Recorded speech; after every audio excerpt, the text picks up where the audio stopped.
Hey, how's it going, everyone? Justin again, as always. Thanks for watching my channel. Welcome back. Today we're talking about air tools versus cordless. Are air tools dead? Is cordless the new wave? Let me show you some of the air tools. In fact, let me show you all the air tools that we use over at the independent shop. Then let me show you all the cordless tools that we use and function with at the independent shop. And then I'm going to talk about some of the tools that you just cannot count out or get away from as far as like the air tools are concerned versus the cordless tools. So that being said, first let's check out the air tools that I have, the ones that Shane has, the ones that Joey has, and then let's talk about it.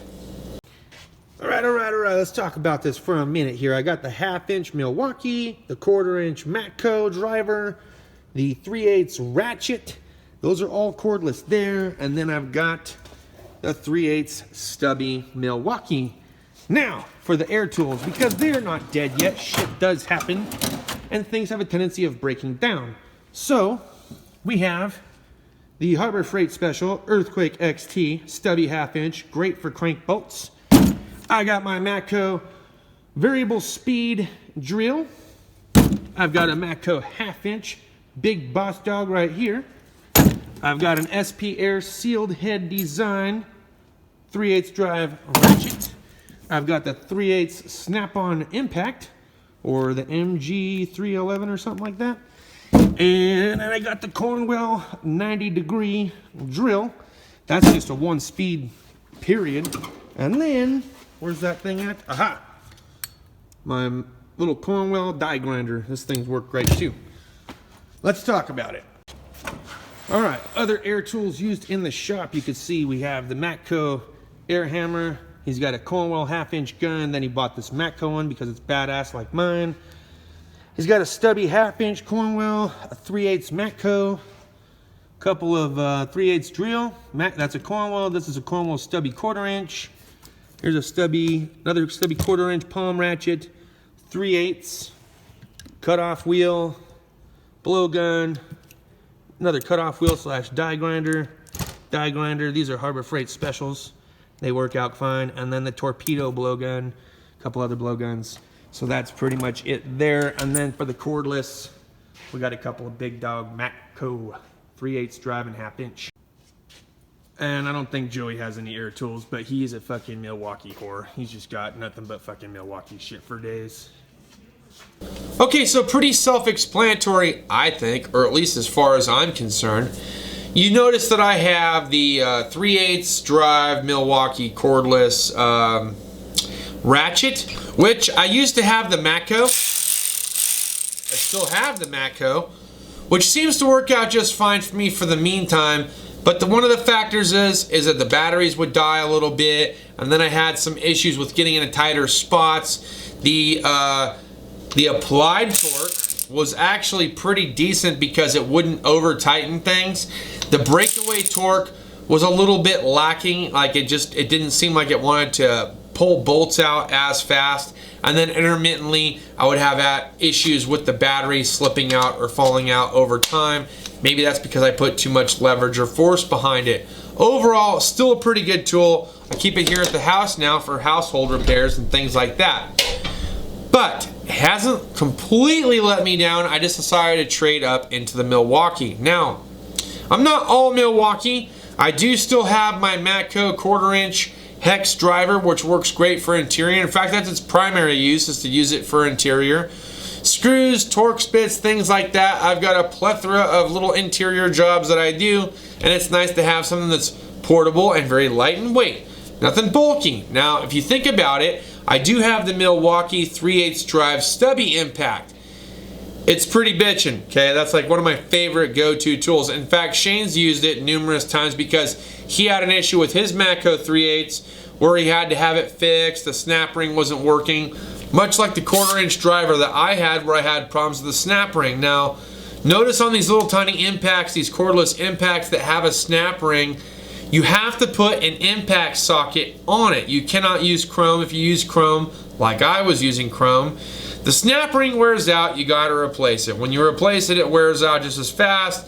Next thing you know, it's not holding on to it, so you're constantly having to hold on to it. You're losing sockets, you're losing extensions. It sucked. I was getting pissed off. But the Matco hex driver that I have, it's locked in, so if I slide a socket on it, it has a little detent on the extension, works out just fine.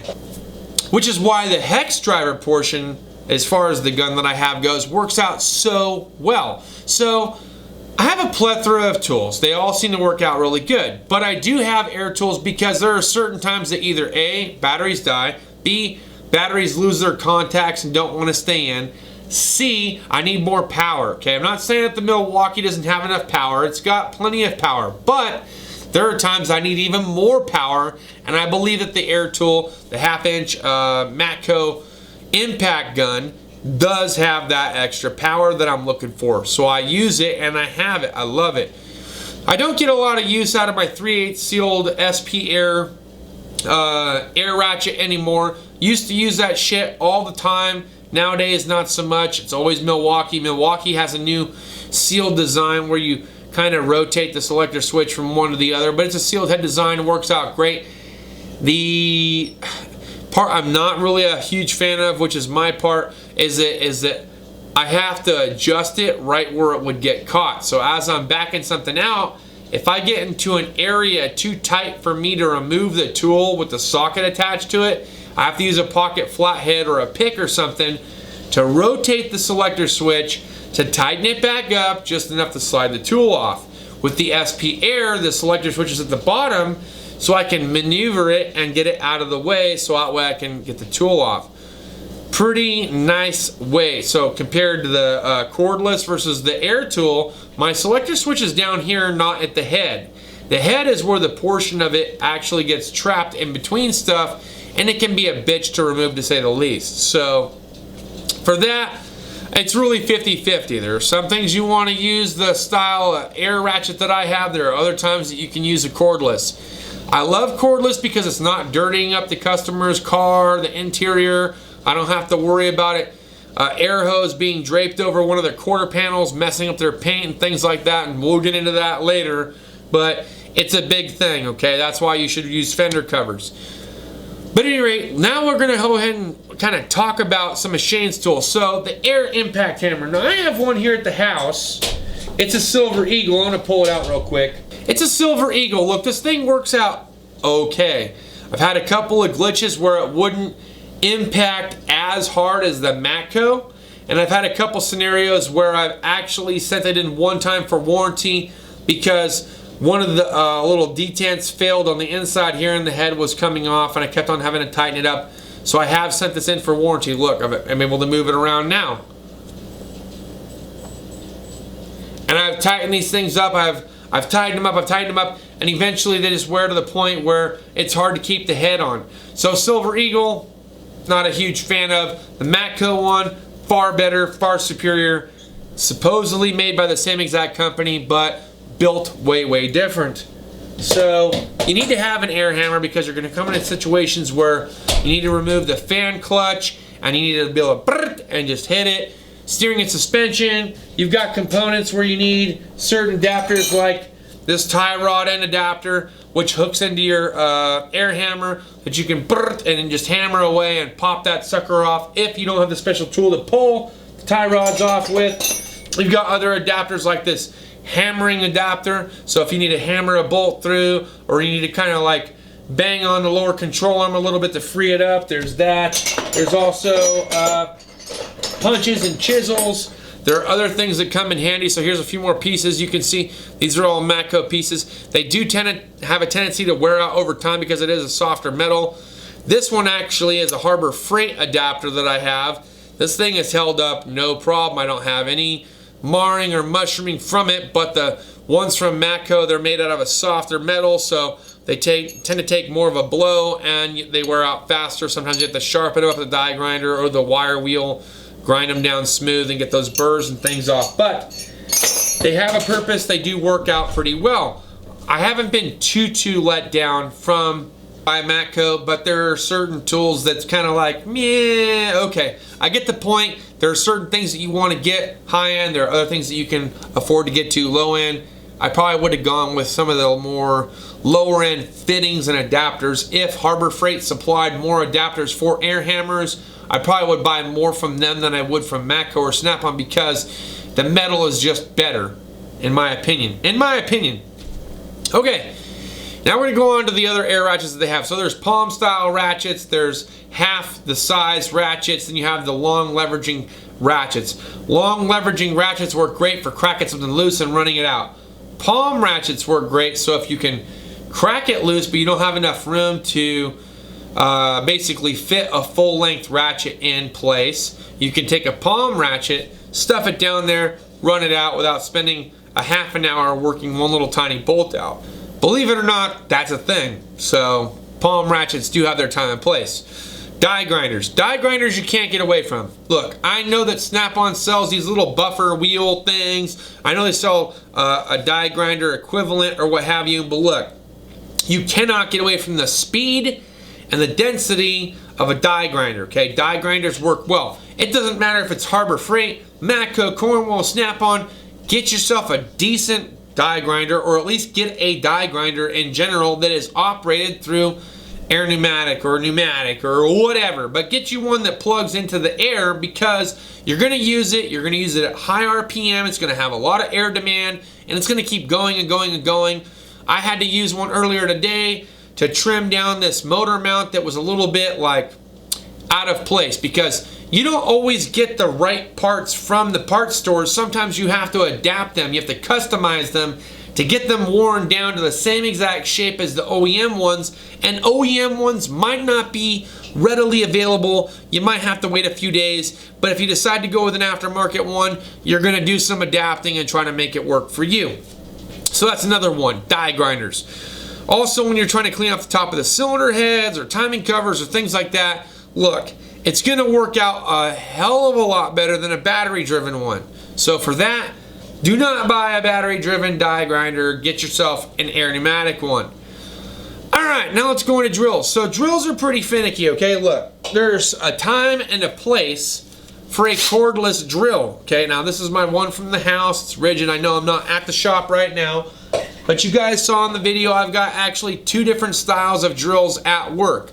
Both of them are operated off of air. One of them has a variable speed that I can control very comfortably with the trigger. The other one is very fast, and there is really only one speed unless you put one of your fingers in between the trigger and the actual drill itself to try to slow it down. And it's a 90-degree angle drill. Gets into tighter spots, works out great, especially for sheared off exhaust manifold bolts and things like that. There are other times that you want a straight shot with a variable speed drill, like the Matco one that I picked up. That thing works out amazing. Okay, talking about blowguns real briefly. So there's going to be the type of blowgun that you get that you use for the down and dirty. Maybe you need a long reach one, so you get a long reach one that you can just spray stuff off with. They also have one with like 5 or 6 piece adapters. You want those because when you're doing a pressure test, whether it's for an AC line or a power steering line or something like that, you need to submerge it in water, check and see if there's any bubbles or leaks or anything like that. You need to apply some kind of air pressure to see if it's actually holding pressure or not. That's the fastest way to check to see if the hose is any good or not. So you need to get one with variable adapters, and it's always nice and handy to have one that's a long reach that you can just spray something off with and be done with it. Alright, now we're going to get on to the Milwaukee hard kick. So look, a lot of people love Milwaukee. I've got a couple of tools that are Milwaukee. Joey absolutely loves his Milwaukee. That's all he'll buy. He doesn't care for the other brands. When it comes to cordless, it's all Milwaukee all the time. Shane, more of a Matco driven guy, loves his Matco. Look, me, I'm kind of a mixture of both. I like Milwaukee and I have Matco and I like them both. There's a time and a place. Snap-on has their time and place, but they're way up there in price, so you really kind of got to pick your demons when it comes to things like that. Overall, are air tools dead in the automotive industry? Absolutely not. Look, like I said, there's a time, there's a place, there's an amount of torque that you need. I get it. There's going to be a lot of people down in the comments saying, my Milwaukee will do everything. It'll freaking lift the moon and shit. Great. Glad you love your product. For those of us that are in the real world, there are certain situations that you want air, and there are certain situations that you wish you had air. And these are the situations that I'm talking about. That's all I got for this video. Thanks as always for watching, guys. Look, if you liked the video, give it a thumbs up. If you didn't like the video, give it a thumbs down. Share if you want to share. We'll see you guys next time. Deuces.